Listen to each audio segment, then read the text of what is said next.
It's Monday, and today's the first full day of an escorted tour that I booked while doing my travel planning back home in the U.S.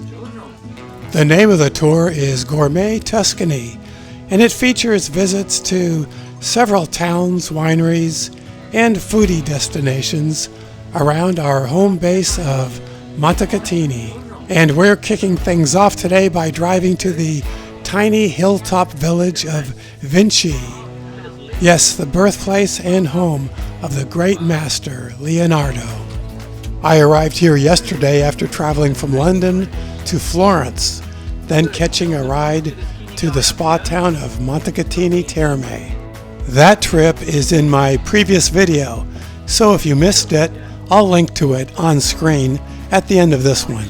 Our wonderful tour director, Roberto, briefed us on today's activities. All right, so what's this morning? Going to Vinci. Great.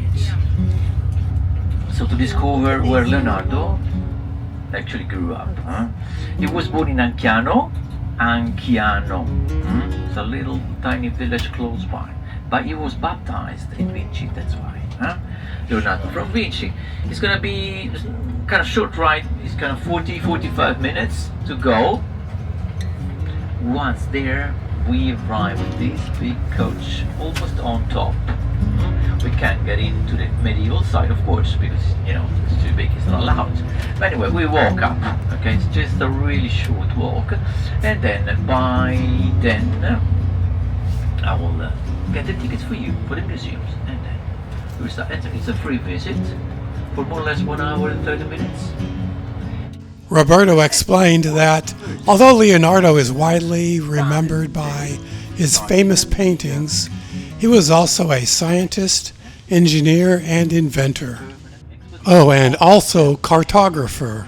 We'll see examples of his talents in those areas in the museum in Vinci. So be prepared to see a different aspect of Leonardo than maybe you've seen so far, so far. So the scientific aspect of Leonardo. Okay, Leonardo, he was calling himself, he was not actually calling himself an artist, like Michelangelo, Raphael, and many others.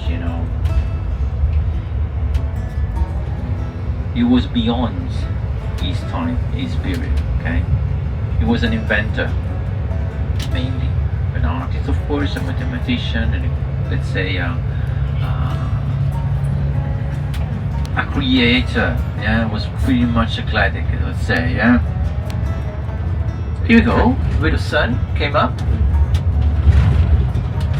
I see vineyards on your right. Yeah, you see here, and we started having the first glimpse of those. Where actually yesterday I was mentioning it's so defined country gardening. Country garden means to see hills perfectly designed, shaped, squared. Yeah, it's like a painting. That's why Leonardo, when he was young, was admiring this landscape. He was, was inspired, was fascinated by this landscape, and tried to represent, of course, on his paintings.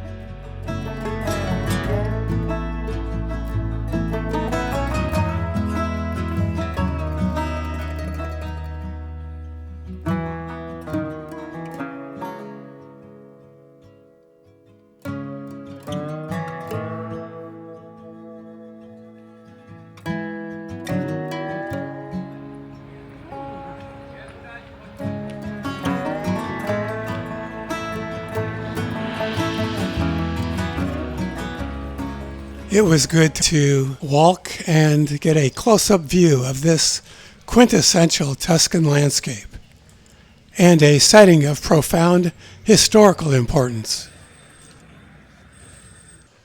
Roberto gave us an orientation of the town, handed out tickets to the museum, and then turned us loose to freely roam on our own.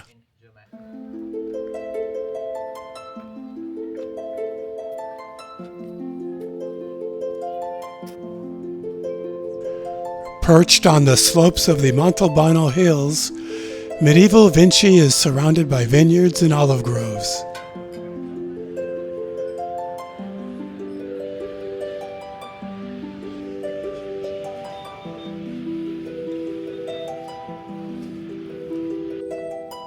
Wander the streets and passageways of this charming town. Make the climb to the top of the tower.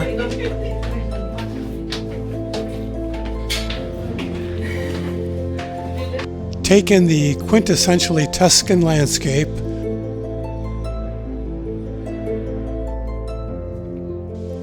And visit the church where Leonardo was baptized.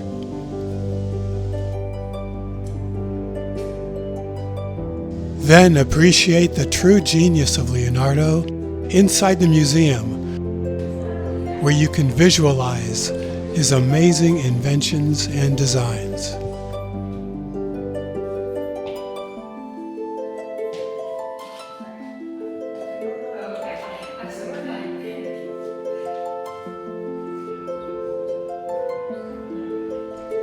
What a fascinating display of one man's genius and vision.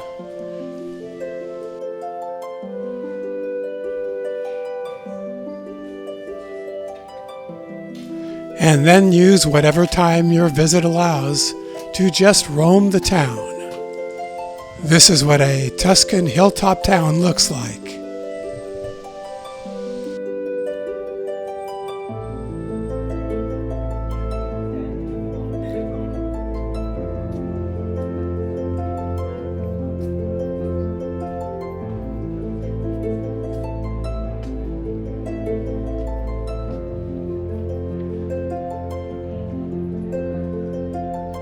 And for those of you doing independent travel, without a tour and without a rental car, rest assured that there are ways to get to Vinci from Florence, but I'm not saying it will be easy. Well, after an amazing visit to Vinci, we headed back to Montecatini, our home base, for a much different type of experience.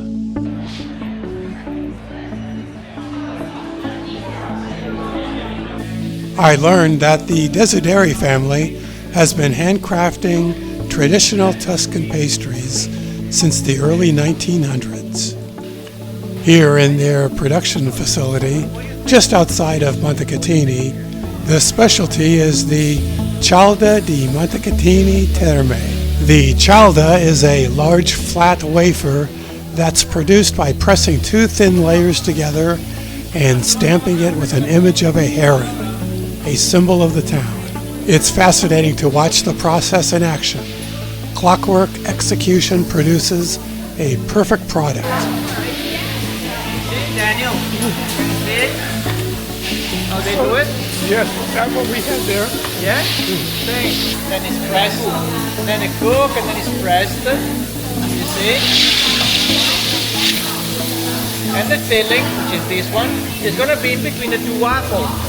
And you make the cialda. Did you get the cialda? Then ready?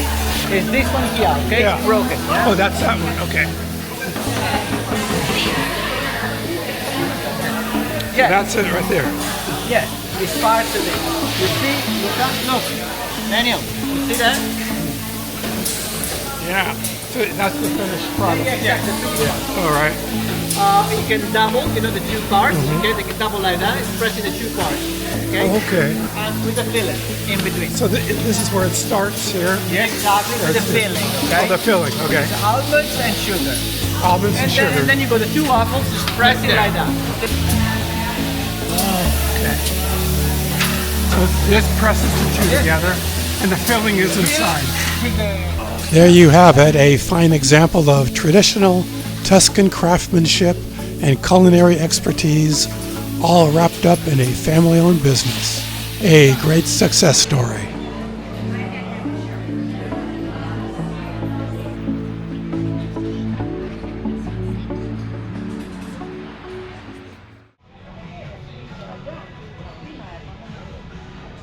Back at the hotel in Montecatini Terme now, and free to do what we want to for the rest of the day.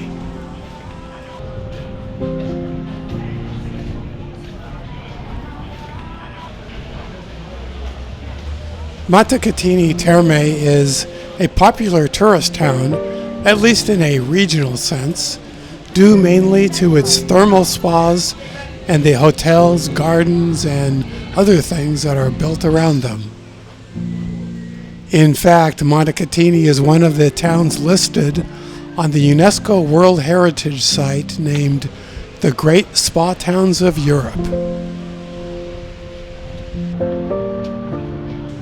The elaborate and sometimes over-the-top architecture around here reflects this spa culture that was cultivated largely in the 1800s and early 1900s. My honest impression? A laid-back small town where pretty much everything looks old. Might be a decent destination to relax and do the spas if that's your thing, but nothing spectacular.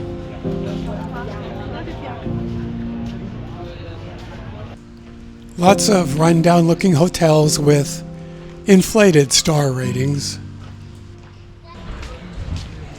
And a modest commercial district. For international tourists, it's more of a convenient base from which to explore the more impressive parts of Tuscany. I learned that there's a funicular that takes people up to the top of the mountain to another and much different part of Montecatini, a small village called Montecatini Alto. Terme and Alto are actually two separate towns. Montecatini Alto dates back to medieval times, long before Terme came into existence.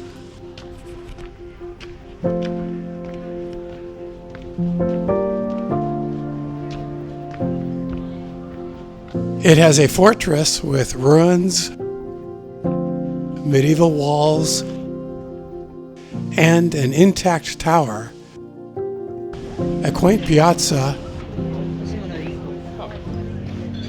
and great views of the valleys below. And because it takes a little work to get up there, fewer crowds.